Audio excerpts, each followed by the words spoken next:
இயேசுவுக்கே புகழ்.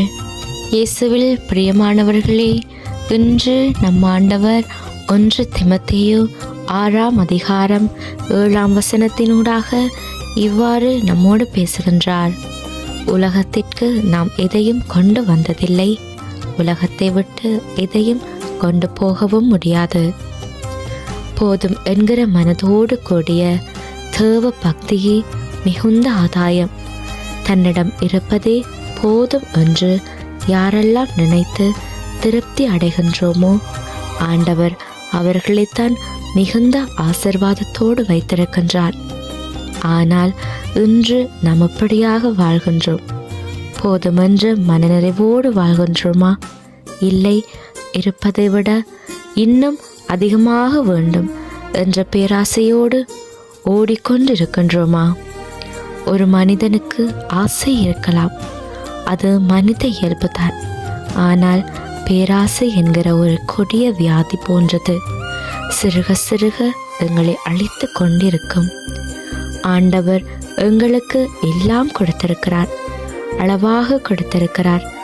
ஆனால் ஏன் நாம் எல்லா விடயத்திலும் அளவுக்கு அதிகமாகவே ஆசைப்படுகிறோம்? நகை, பணம், சொத்து, வசதி வாய்ப்பு, பெயர், புகழ், இப்படியான எல்லா விடயத்தையுமே ஏன் நாம் இன்னுமாக வாங்க வேண்டும், சேர்க்க வேண்டும் என்கிற எண்ணத்தோடு இருக்கின்றோம்? உலகத்தில் சேர்த்து வைக்கிற எதுவுமே எங்களுக்கு நிரந்தரமானது இல்லை. அதே போலதான் நாங்கள் சேர்த்து வைக்கிற எந்த சொத்து சுகத்தையும் கடைசி மட்டும் அனுபவிக்கவும் முடியாது. இன்றைக்கு இருந்து நாளைக்கு மண்ணலமடிய போகும் சிறு புட்களை போன்றவர்கள்தான் நாம். அப்படி நிச்சயமில்லாத வாழ்க்கை வாழ்கிற நாங்கள் ஏன் செல்வம் சேர்ப்பதில் குறியாக இருக்க வேண்டும்? இருப்பதை அடுத்தவர்களோடு பகிர்ந்து வாழ்ந்து அன்பையும் மகிழ்ச்சியையும் ஒருவர் மற்றவரோடு பரிமாறிக்கொண்டு விண்ணக வாழ்வுக்கான அடித்தளத்தை நாம் ஏன் இந்த மண்ணுலகில் உருவாக்கக்கூடாது? பொருளாசைதான் எல்லா தீமைக்கும் ஆணிவேர். எனவே அந்த தீய நாட்டங்களிலிருந்து மனம் மாறி வாழ ஆண்டவர் இன்று எங்களுக்கு ஒரு வாய்ப்பை கொடுத்திருக்கின்றார்.